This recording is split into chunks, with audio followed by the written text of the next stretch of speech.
Hello dear student, black book revision में आपका स्वागत है। आइए देखते हैं आपका बहुत इंपॉर्टेंट चैप्टर। एक दो क्वेश्चन आ ही जाते हैं, ठीक है। Strategies for enhancement in food production. अब ये यूनिट आप दो चैप्टर पूरा पढ़ लिए, human health and disease, microbes in human welfare. Actually इसके बाद पढ़ाना था माइक्रोब्स, लेकिन टेस्ट के अकॉर्डिंग वो पहले आ रहा था, इसलिए वो 2 चैप्टर खत्म कर दिए। यानी आपकी जो यूनिट है बायोलॉजी इन ह्यूमन वेलफेयर, उसमें ये लास्ट चैप्टर हुआ, ठीक है। तो अब हम लोग ये पढ़ते हैं। 1-2 क्वेश्चन आ जाते हैं और इजी भी है, पढ़ना भी चाहिए, ठीक है। और आपके देखिए थ्योरेटिकल लेवल पे, पेपर लेवल पे तो जो इजी है वो तो काम का है, वो तो ठीक है, लेकिन ये आपके जीवन के लिए भी बहुत अच्छा होगा। क्यों? क्योंकि भैया आपको पता है कि जैसे डॉक्टर बनने के बाद भी बहुत सारी चीज़ों का रिक्वायरमेंट होता है। आप डॉक्टर बन गए, बहुत अच्छी बात है, ठीक है। या देखते हैं आपकी इन सब चीज़ों का क्या है कि आपका फूड इन्हेंसमेंट कराना है, बहुत सारे फॉर्म मैनेजमेंट करना है, कुछ लोगों को तो शौक भी होता है, उन सब के लिए करते हैं ये सब। तो थोड़ी बहुत बेसिक जानकारी साइंटिफिक मैनर में कैसे की जाती है, उसको 12th लेवल में इसीलिए इसको लाया गया था, ठीक है। बहुत ज़्यादा हायर लेवल में सब नहीं पढ़ाया गया, 12th लेवल में जितनी जितनी काम की जानकारी वो सब पढ़ाया जाता है। तो थोड़ा बहुत देख लेते हैं, क्या ही बिगड़ जाएगा। आइए पढ़ते हैं strategies for enhancement food production. देखिए, animal husbandry and plant breeding have the major role in effort to increase the food production. देखिए, जैसे आपकी ये सब जानते हैं कि आपके जो सबसे बेसिक रिक्वायरमेंट ह्यूमन के लिए वो है रोटी, कपड़ा, मकान, food, shelter and cloth. Food उसमें सबसे ज़्यादा इंपॉर्टेंट है और उसकी बहुत सारी स्कैरसिटी देखी गई, बहुत ज़्यादा देखा गया कि इतनी तबाही हो रही है बढ़ते पॉपुलेशन के साथ, तो उसको कैसे मैनेज किया जाए, उसके लिए बहुत सारे प्रोग्राम लाए गए। जैसे ग्रीन रिवोल्यूशन हुआ नॉर्मन बोरलॉग ने, नॉर्मन बोरलॉग के साथ आपके MS स्वामीनाथन साहब, तो वो सब पढ़ चुके आप। तो उसी के तहत ये देखा गया कैसे कैसे इन्हेंसमेंट किया जाए, कैसे कैसे फूड एंड फूड प्रोडक्ट को बढ़ावा दिया जाए। तो एक पढ़ते हैं आप केस एनिमल हस्बेंड्री। हस्बैंड का मतलब क्या होता है? हस्बैंड, एक्चुअली हस्बेंड्री शब्द कहाँ से है? हस्बैंड या हस्बेंड्री का मतलब होता है केयर। केयर, अब केयर में सब आ जाएगा। केयर में आप क्या करेंगे? फीडिंग पूरा प्रॉपर तरीके साइंटिफिक मैनर में क्वालिटेटिवली और क्वांटिटेटिवली फीड कराएंगे, ठीक है। इनको डिसीज फ्री रखने में हेल्प करेंगे, ठीक है। ये केयर एंड ब्रीडिंग। अब ब्रीडिंग नहीं करेंगे तो भाई डिजायरेबल क्वालिटी और प्रोजनी कैसे बढ़ेगी? तो caring and breeding of livestock. क्या? Livestock. What is livestock? Livestock में वो एनिमल्स आएंगे जिनको आप पालते हैं, जैसे काऊ, फैलो, गोट, सीप, ये सब आएंगे। ये आपके यहाँ तक कि लाइव स्टॉक में बाद में एनसीईआरटी पहले इतना लिखता है, फिर उसके बाद ये लिखता है कि फिशरीज और एक्वेटिक एनिमल जो पिसीकल्चर वगैरह वो सब भी लाइव स्टॉक के अंदर आते हैं, पोल्ट्री वगैरह भी, ठीक है। तो ये सब पोल्ट्री आपके लाइव स्टॉक के अंदर आते हैं। तो एनिमल हस्बेंड्री का मोटा मोटा मतलब समझे आप कि care and breeding of livestock. What is care? Care के बारे में बता दिए, इसी से नाम पड़ा एनिमल हस्बेंड्री। आप पढ़ते होंगे हस्बैंड, देखते हैं हस्बैंड एंड वाइफ, तो हस्बैंड वाइफ इसीलिए नाम पड़ता है कि उसका मतलब सिर्फ पति नहीं, केयर करने वाला, इसलिए नाम पड़ता है, ठीक है। तो animal husbandry and plant breeding में मेजर रोल, बहुत मुख्य रोल है इंक्रीज करने में फूड प्रोडक्शन में। देखते हैं कैसे कैसे। Animal husbandry more than 70% world live stock population India and China, but contribution is only 25%। कह रहा है कि जो हमारे पूरे वर्ल्ड में 2 कंट्री ऐसी हैं जिनका 70% कंट्रीब्यूशन है। किसका 70% कंट्रीब्यूशन है? आपके इंडिया और चाइना का। इंडिया और चाइना मिला के, इंडिया, चाइना और इन दोनों में पॉपुलेशन भी बहुत है, इसलिए कहते हैं केवल पॉपुलेशन ही, लाइव स्टॉक की पॉपुलेशन भी बहुत है, लेकिन इनका यार वर्ल्ड फॉर्म प्रोडक्शन में कंट्रीब्यूशन ये 25% जो है, ये लिखा है world form contribution. World form contribution बहुत लो है, यानी केवल 25% है, यानी एकदम झंड है भाई। 70% पूरे वर्ल्ड का लेके बैठे हो आप और उसका 25% कंट्रीब्यूशन कर रहे हो, क्या ही बात है? तो बेकार है। लेकिन इतना मोटा मोटा डेटा जान लीजिए, लिखा है animal husbandry, form management and animal breeding, दोनों आएगी। यही बताते हैं केयर एंड ब्रीडिंग, यानी केयर में ये मैनेजमेंट में आप केयर करेंगे और ब्रीडिंग में उसको डिजायरेबल क्वालिटी बनाएंगे, इसलिए husbandry include both care and breeding. तो farm management and animal breeding. देखिए फॉर्म मैनेजमेंट में क्या क्या आता है, वही चीजें जो बताई, include dairy farm management, poultry farm, beekeeping, fishery, even fishery भी आता है। अब आपको लगता है कि एक्वाकल्चर के अंदर बहुत सारे फिश ग्रो कराए जाते हैं, पीसी कल्चर ने fisheries, bee keeping, farm management, poultry वगैरह। इसमें पोल्ट्री फॉर्म मैनेजमेंट कौन कौन से आप रखते हैं?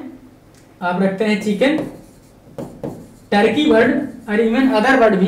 बर्ड फ्लू या चिकन वायरल डिसीज, जैसे अभी ये तो पढ़ लिया आप फॉर्म मैनेजमेंट क्या क्या रखेंगे। तो एक जानकारी के लिए एक पॉइंट लिखा है कि बर्ड फ्लू, आपने बहुत न्यूज़पेपर टीवी में देखा होगा, बर्ड फ्लू हो गया था चिकन्स को, बहुत ज्यादा बर्ड फ्लू। बर्ड फ्लू का जो एक्चुअली वायरस का जो स्ट्रेन था वो था H5N1। क्या? H5N1। एक और आप कंफ्यूज होते हैं स्वाइन फ्लू से। स्वाइन फ्लू का जो स्ट्रेन था, कभी जीएस में आता है क्वेश्चन है बहुत सारे एग्जाम में, H1N1, उसका स्ट्रेन था H1N1 और इसका स्ट्रेन था H5N1। तो आपका ये बर्ड फ्लू लिखा है इसलिए आप ये जान लो H5N1 ये चिकन को कराता था वायरल डिसीज। आगे बढ़े, बी कीपिंग इसका एपी कल्चर बताया था। बी कीपिंग किस लिए कराई जाती है? बहुत सारे हनी प्रोडक्ट हनी बनाने के लिए, और बी प्रोडक्ट में बी वैक्स वगैरह भी बनाए जाते हैं। बी वैक्स भी मिलता है आपसे। बी वैक्स कहाँ यूज करोगे आप? इंडस्ट्रीज में, लाइक कॉस्मेटिक इंडस्ट्री में यूज करेंगे, प्लस आपका पॉलिश इंडस्ट्री, जो कॉस्मेटिक और पॉलिश इन सब में यूज करते हैं आप बी वैक्स। तो बी वैक्स फालतू का नहीं, ये बहुत काम का है। तो बी और ये Apis indica most common species India में जो कराई जाती है। एपिस इंडिका आर्थ्रोपोडा का मेंबर है। आप कॉमनली जो आप पढ़े थे कि बेनिफिशियल इंसेक्ट कौन है आपके, एपिस इंडिका और लाइसिफर लैक इंटरेस्ट, तो वहीं से Apis indica. Fishery include fish, shellfish, जितने भी एक्वेटिक एनिमल में हैं आपका फिश है, सेविल फिश है, अदर एक्वेटिक एनिमल है, वो फूड की तरह यूज किए जाते हैं।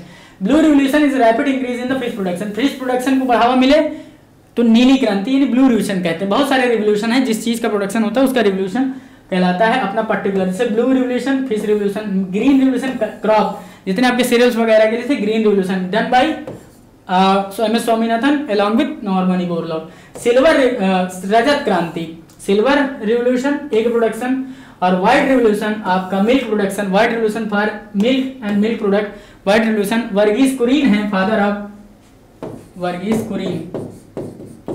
याद रखना, कभी पूछ ले यार कि बताइए व्हाइट रिवोल्यूशन के जनक किसको माना जाता है? वर्गीस कुरियन को। ग्रीन रिवोल्यूशन के जनक माने जाते हैं आपके एम.एस. स्वामीनाथन भारत में। ठीक है, ये आपने मोटा मोटा पढ़ लिया। अब बहुत सारे रिवोल्यूशन है यार, बहुत सारे क्रांतियां हैं। ब्लू रिवोल्यूशन ये सब पढ़ लिए, उसके बाद भी है आपका ब्राउन रिवोल्यूशन, जितने भी फर्टिलाइजर को बढ़ावा देंगे ब्राउन रिवोल्यूशन। अब मीट और उसके लिए है पिंक रिवोल्यूशन, मीट एंड आपकी प्याज ओनियन, इसको बढ़ावा देने के लिए पिंक रिवोल्यूशन है। और बहुत सारे हैं। गोल्डन रिवोल्यूशन जितने भी फसलें हैं तिलहन वाली वो हैं, और आपके ब्लैक रिवोल्यूशन पेट्रोलियम वगैरह, तो वो सब पढ़ते हैं, वो सब काम का नहीं है यहाँ पे, इतना आप जान लो चार बातें। आप कहते हैं एडिबल फिशेस दो प्रकार से होती है, फ्रेश वाटर से भी हो सकती है, मरीन से भी हो सकती हैं। तो मैंने बताया था कि जब आप आरसीसी में चलते हैं तो फ्रेश महसूस करते हैं। क्या आरसीसी में जब चलते हैं तो आप फ्रेश महसूस करते हैं? आरसीसी, अरे रोड आरसीसी की रेनफोर्स कंक्रीट वाली, ये एक्चुअली क्या है? रोहू है, कतला है, कॉमन कार्प। आरसीसी देख लो, देखा, रोहू, कतला, कॉमन कार्प। आरसीसी यानी फ्रेश फील करते हैं, फ्रेश वाटर। और मेरीन वाटर में कौन कौन सी? आपकी सार्डिन, हिल्सा, मैक्रियल एंड पॉम्फ्रेट, ये कैसी है आपकी? मेरीन वाटर से। ठीक है। Animal breeding perform for increasing the yield of animal, improving the quality. Animal breeding increasing the animal and improving the quality, आप एनिमल ब्रीडिंग कराते हैं। क्यों कराते हैं भैया? क्योंकि इसमें क्या होता है, एनिमल ब्रीडिंग के तहत आप बेस्ट डिजायरेबल क्वालिटी मिले। बेस्ट डिजायरेबल क्वालिटी यानी क्रॉस कराएंगे सुपीरियर मेल का विद सुपीरियर फीमेल। अब सुपीरियर फीमेल अगर कैटल की बात करते हैं, आप काऊ और बुफेलो की बात करते हैं, तो पर लैक्टेशन ज्यादा मिल्क बने, ज्यादा प्रोटीन मिल्क हो, तो वो आपका लिए सुपीरियर फीमेल होगी। और मेल कौन है? इलाइट बुल, जैसे बुल है तो वो बेस्ट प्रोजनी दे, तो यानी सुपीरियर मेल है।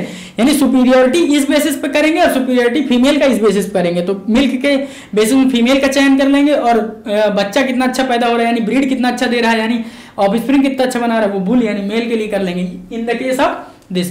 तो ऐसे सिलेक्शन होता है ब्रीडिंग का। अब ब्रीडिंग, इन ब्रीडिंग अगर सेम स्पीसीज से करा, मतलब सेम स्पीसीज तो सेम ही होगी जनरली। रिलेटेड एनिमल है अप टू 4 to 6 जनरेशन, अगर रिलेटेड एनिमल 4 से 6 क्लोजली रिलेटेड जनरेशन से कराए रहे हैं तो यानी इन ब्रीडिंग है। और यही आउट ब्रीडिंग क्या है? Unrelated animal, not up to 4 to 6 generation, वही आउट ब्रीडिंग होगी। आउट ब्रीडिंग में आप 3 केस पढ़ेंगे। आउट ब्रीडिंग में आप पढ़ेंगे आउट क्रॉसिंग, जो बच्चा होगा वो आउट क्रॉस। इसके बाद आप पढ़ेंगे क्रॉस ब्रीडिंग, यही फंसते हैं आप दोनों में, क्रॉस ब्रीडिंग और क्रॉस ब्रीडिंग। और तीसरा पढ़ेंगे इंटर स्पेसिफिक हाइब्रिडाइजेशन। क्या? इंटर स्पेसिफिक हाइब्रिडाइजेशन, जिसमें म्यूल बनाया जाता है, अभी पढ़ाते हैं। तो ये 3 आप आउट ब्रीडिंग में पढ़ेंगे। इन ब्रीडिंग पहले देख लीजिए। इन ब्रीडिंग होता है actually breeding of related animal, same related animal हो और 4 से 6 जनरेशन को इन ब्रीडिंग हो। इन ब्रीडिंग के बहुत फायदे और बहुत नुकसान है। फायदे क्या है? अगर आपको प्योर लाइन इवॉल्व करना है, यानी प्योर लाइन ही चाहिए आपको, क्योंकि भैया बहुत सारे कलेक्शन जर्म प्लाज्म में बहुत सारे वेरिएबिलिटी आ जाती है बार, तो हमें अब कुछ कैरेक्टर को one generation next generation pass करना है, यानी हमें प्योर लाइन चाहिए, हमें फिक्स चाहिए, तो वो प्योर लाइन हो गए। ठीक है। तो यानी इन ब्रीडिंग कराते जी आपको प्योर लाइन मिलेगा, लेकिन इसके नुकसान सुनिए। इसके नुकसान ये है एक्यूमुलेशन ऑफ लीथल जीन, बहुत सारे एक्सेसिव रेसेसिव कैरेक्टर जो है वो इकट्ठे होने लगते हैं। दूसरी बात यील्ड एंड प्रोडक्शन घट जाती है, ठीक है, यील्ड एंड प्रोडक्शन घट जाती है होमोजाइगोसिटी बढ़ने की वजह से। इसी को कहते हैं इनब्रीडिंग डिप्रेशन। और आप सिंगल आउट क्रॉस करा दीजिए, single out cross can come overcome your inbreeding depression. Inbreeding depression से आपको बाहर ला देगा out cross, simple out cross, यानी आउटब्रीडिंग के तहत जो आउट क्रॉसिंग होती है। तो वही लिखा इनब्रीडिंग इंक्रीज होमोजाइगोसिटी बढ़ाता, ठीक है। हार्मफुल एक्सेसिव रिसेसिव जीन, बताया था कि इनका सिलेक्शन कराना है तो एलिमिनेट कराइए इसी से, यानी इकट्ठा हो जाएंगे। इंक्रीज प्रोडक्टिविटी, इनब्रीडिंग होमोजाइगोसिटी के बारे में नहीं लिखा है, डिप्रेशन में घटा देता है। Usually reduce the fertility and productivity, this called inbreeding depression, बताया था घटा देगा। Inbreeding depression problem solve by the breeding with unrelated superior male, यानी कह रहा है कि इनब्रीडिंग डिप्रेशन को कैसे खत्म करोगे यार, सिंगल आउट क्रॉस करा तो खत्म हो जाएगा, आगे लिखा होगा। Outbreeding, outbreeding 3 type की बताया था आपको, cross, outcrossing, crossbreeding and interspecific hybridisation. क्या कह रहा है कि outcrossing unrelated animal of same breed not having common ancestor up to 4 to 6 generation, 4 से 6 जनरेशन के बीच का नहीं होना चाहिए, यानी वो आउट क्रॉसिंग है। Unrelated animal of same breed not having, यहाँ पढ़ो नॉट हैविंग 6 जनरेशन, 4 से 6 जनरेशन नहीं है, अनरिलेटेड है तो आउट क्रॉसिंग। क्रॉस ब्रीडिंग में अनरिलेटेड और डिफरेंट ब्रीड डिफरेंट हो, यानी superior male plus superior female, जैसे हिजारडेल बनाया गया था। हिजारडेल एक्चुअली क्या है, पंजाब में डेवलप किया गया था, एक सीप है, क्या है, सीप है, जिसको बनाया गया था by the crossing of Bikaneri eaves and Marino Ram's. Bikaneri eaves cross कराए गए थे मारिनो राम से। मारिनो राम्स किसका प्रोडक्ट है भैया, ये क्रॉस ब्रीडिंग का प्रोडक्ट है, और है क्या, ये सीप है। कहाँ डेवलप किया गया, पंजाब में, याद रखिएगा। अब इंटरस्पेसिफिक हाइब्रिडाइजेशन में क्या होता है, unrelated animal of different, unrelated animal है और 2 डिफरेंट स्पीसीज अगर बदल दिया आपने, रिलेटेड है लेकिन स्पीसीज बदल दिया, तो वो कैसा म्यूल बनाया जाता है, म्यूल, ठीक है, म्यूल। और एक होता है हिनी, उसमें मेल और फीमेल अलग चेंज होता है, तो आप याद रखना म्यूल। एक्चुअली म्यूल क्यों बनाए जाते हैं, ये स्टेराइल होते हैं, एक्चुअली बच्चे नहीं पैदा कर सकते, पढ़ा होगा आपने लिविंग वर्ल्ड में। म्यूल इसलिए बनाए जाते थे कि ये एक्चुअली लगते तो घोड़े जैसे थे, लेकिन इनका लिम्स जो था वो छोटा छोटा था, तो पहाड़ियों में चढ़ने के लिए मदद करता था। पहाड़ियों में बहुत सारा लोड लेके चढ़ सकते थे, सेंटर ऑफ ग्रेविटी को मेंटेन कर सकते म्यूल, इसलिए इनको इंटरस्पेसिफिक हाइब्रिडाइजेशन बनाया गया था बोझा ढोने के लिए। ठीक है, आगे बढ़िए।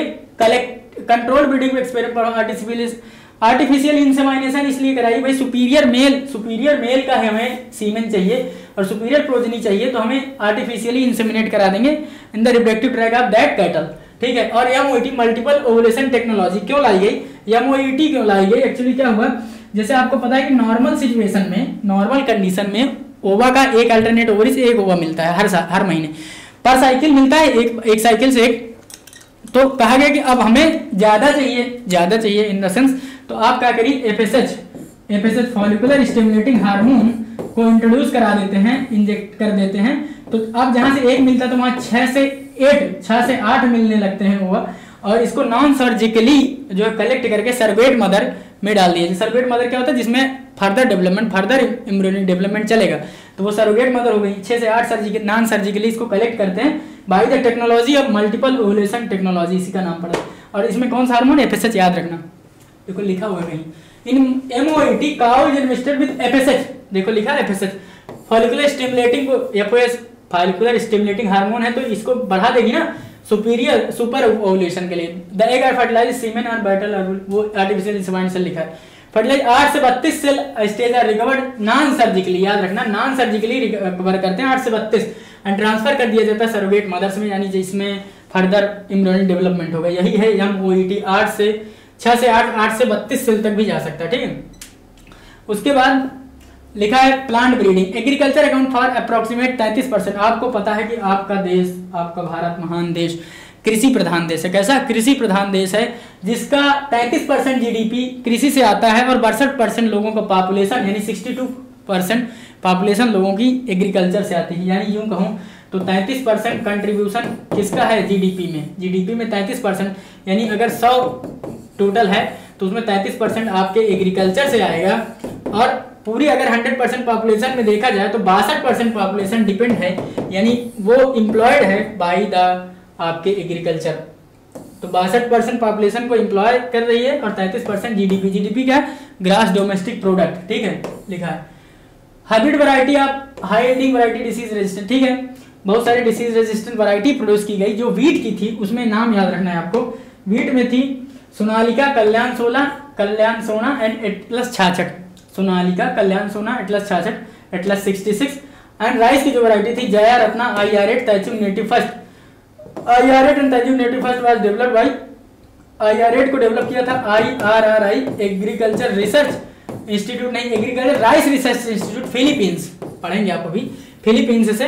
और ये तैचुंग नेटिव फर्स्ट ताइवान से डेवलप की गई थी, तैचुंग नेटिव फर्स्ट, देखिए लिखा होगा। सेमी डॉग variety of rice were derived from IR8 which developed by IRRI, मतलब Indian rice research institute, that was Philippine, and Taichung native first from Taiwan. ये लिखा है IRRI कहाँ है? फिलीपींस में।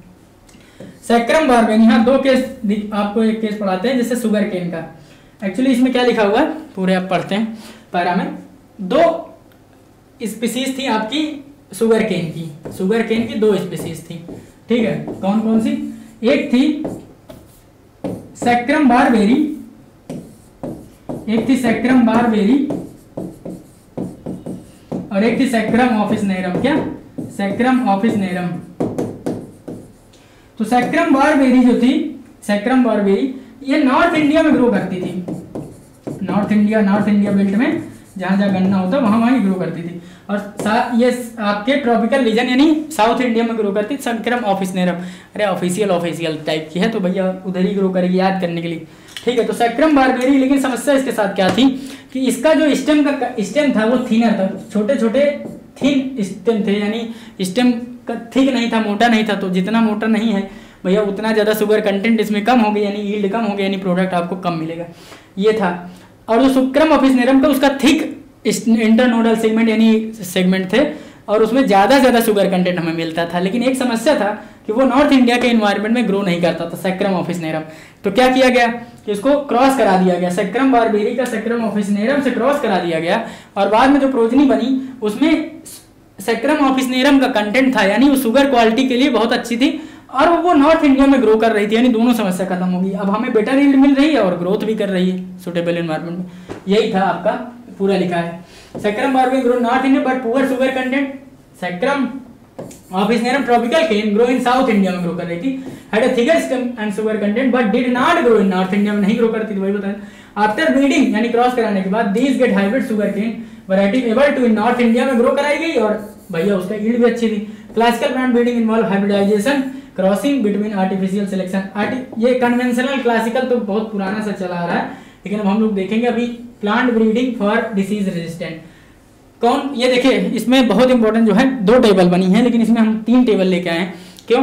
क्योंकि आपका कुछ लाइनें जो लिख दिया है डायरेक्ट, अब वो टेबल की मदद से आपको आसानी से याद होगी। ये टेबल पेंसेटिक है।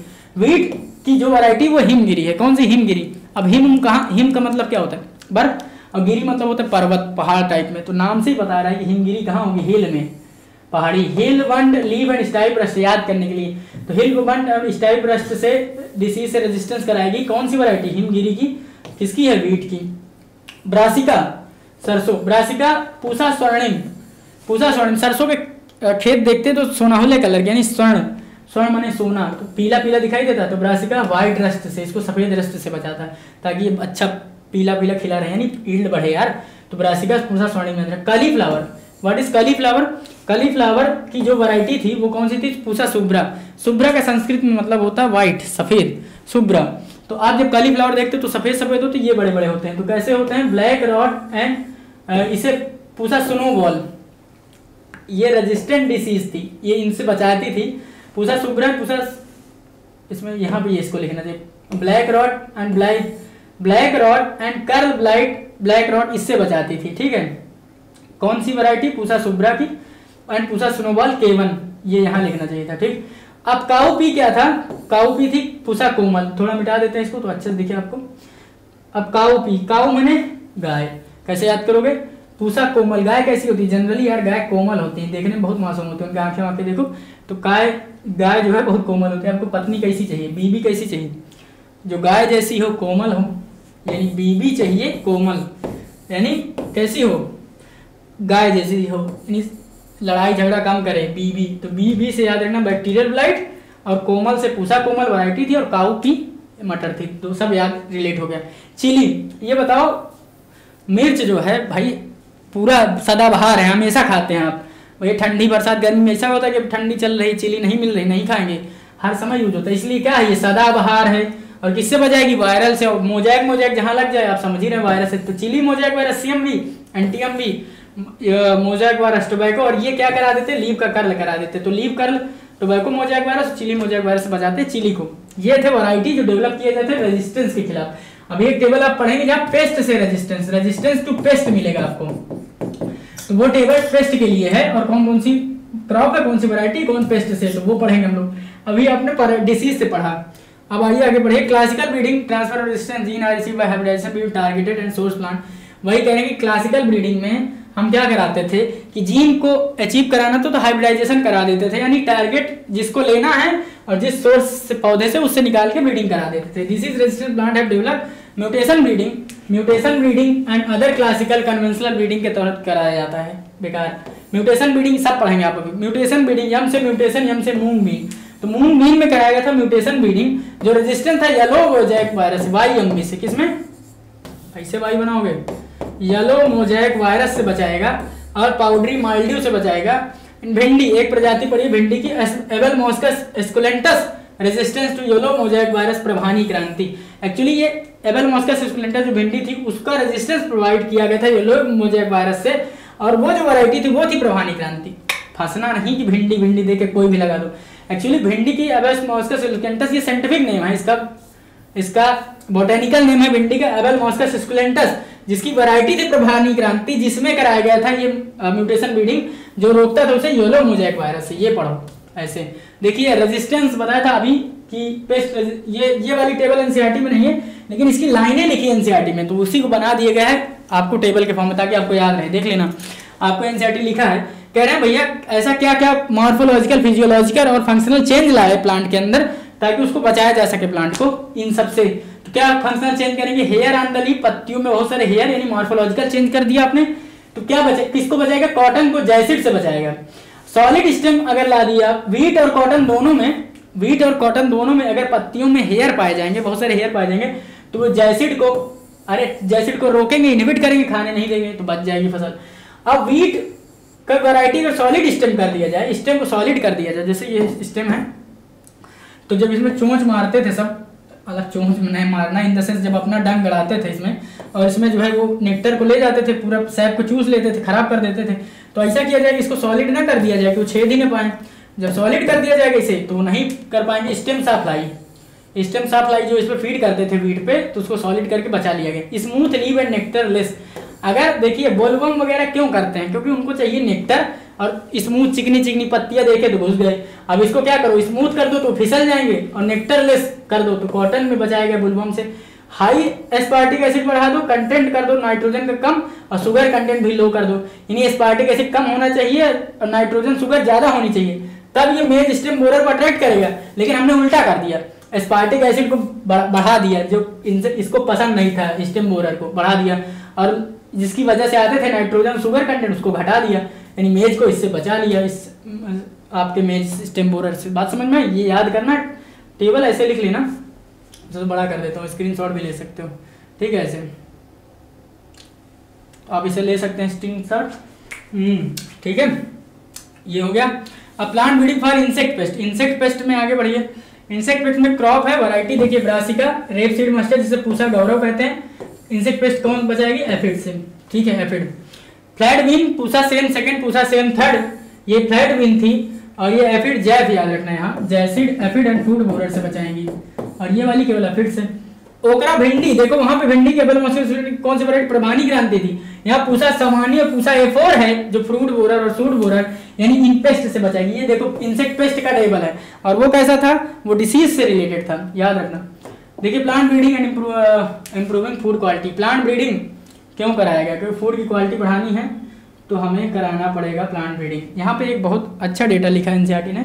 एनसीईआरटी कहती है भैया कि 840 मिलियन, कितने, 840 मिलियन पीपल के पास, यानी इतनी पॉपुलेशन के पास एडुकेट फूड नहीं है। क्या एडुकेट फूड नहीं है, यानी उसके पास इतने पर्याप्त मात्रा में भोजन नहीं है और बहुत सारे न्यूट्रिशनल इम्बैलेंस है उसके अंदर 840 मिलियन पीपल के पास। और क्या है, 1 billion people, 1 billion people suffering from mall nutrition. तो 840 मिलियन पीपल और 1 बिलियन पीपल ये एडुकेट फूड की सप्लाई नहीं मिल रही। 1 बिलियन पीपल हिडन हंगर से के शिकारी है। किससे? 1 बिलियन हिडन हंगर, यानी भोजन तो मिल रहा है लेकिन पूरी जो बैलेंस डाइट है, यानी protein, fat, rich fat, carbohydrate, ये सब मिलना चाहिए, वो नहीं मिल रहा है। तो 1 बिलियन पीपल हिडन हंगर के शिकार हैं, 840 मिलियन पास एडुकेट फूड ही नहीं है। तो इसको देखते हुए प्लांट ब्रीडिंग कराया गया। ऐसा किया गया कि भैया जो आदमी के पहुंच में है, यानी जो वो खा रहा है बथुआ, स्पिनाच, कैरेट, उसको ऐसा बनाया जाए कि विटामिन इनरिच बना दिया जाए, यानी बायो फोर्टिफिकेशन कराया गया। पढ़ेंगे आप अभी तसल्ली से। ये देखिए, तो एक एनसीईआरटी पहले यहाँ लिखती, फिर दूसरे पेज में लिखती है कि more than 25% people suffering from hidden hunger. सीधा सीधा बोलती है कि more than 25% people suffering from hidden hunger. इतनी तबाही है, सोचो, हिडन हंगर के शिकारी हैं। हिडन हंगर का मतलब है कि माल न्यूट्रिशन।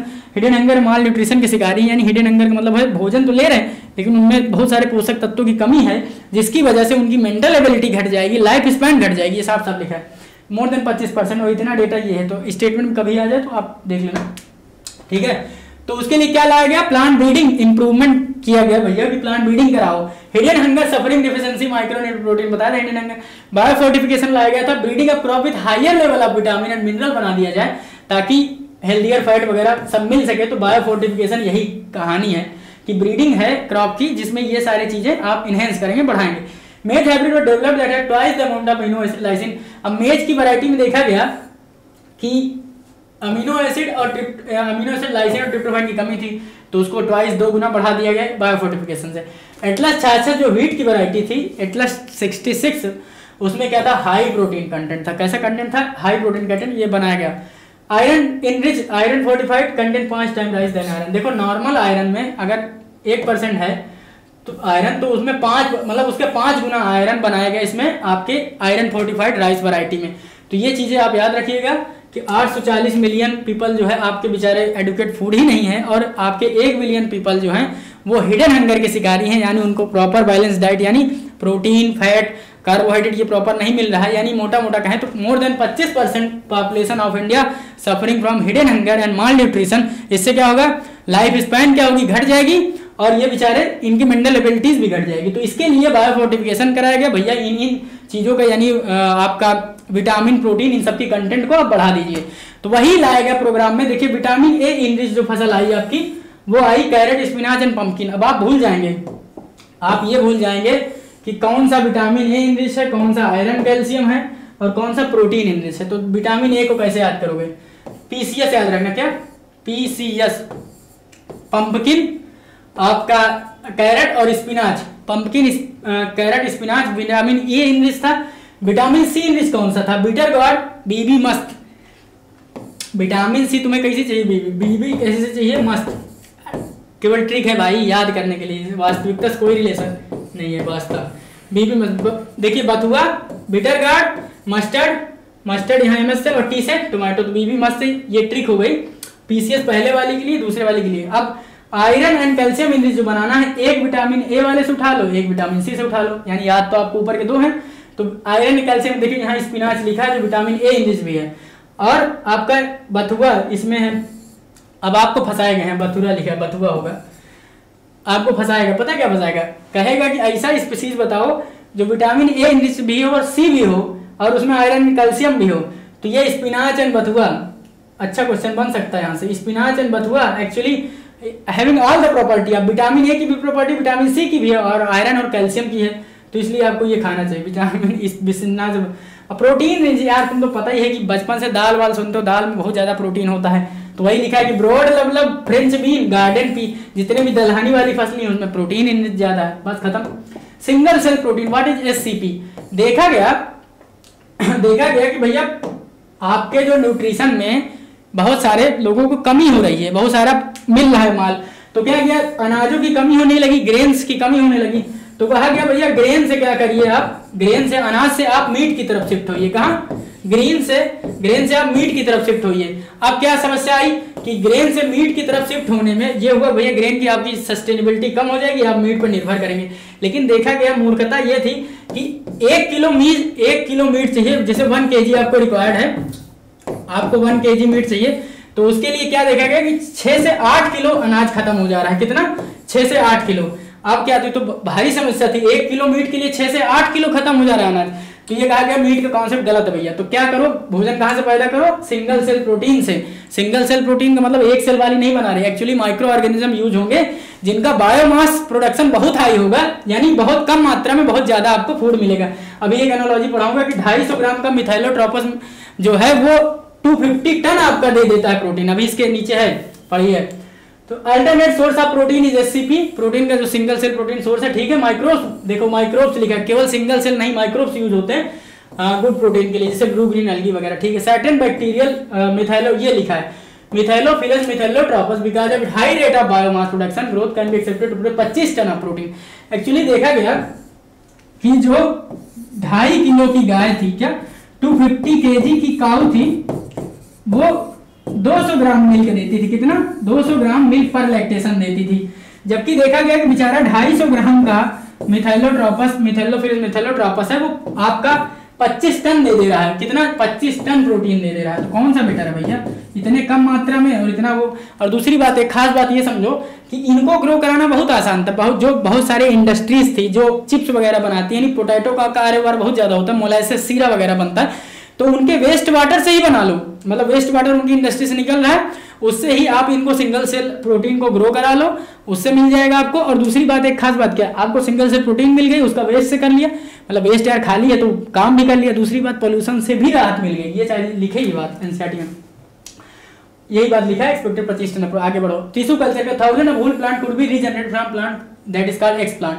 क्या कहते हैं इसे? X plant. एक्स प्लांट का मतलब होता है production of plant from whole plant को। अगर आप एक्स प्लांट इज एक्चुअली कोई भी पार्ट हो सकता है प्लांट का, पार्ट ऑफ प्लांट, जैसे क्या हो सकता है, रूट हो सकता है, स्टेम हो सकता है, लीफ हो सकता है, यहां तक कि मेरिस्टम भी हो सकता है। मेरिस्टम कब लेते हैं जनरली?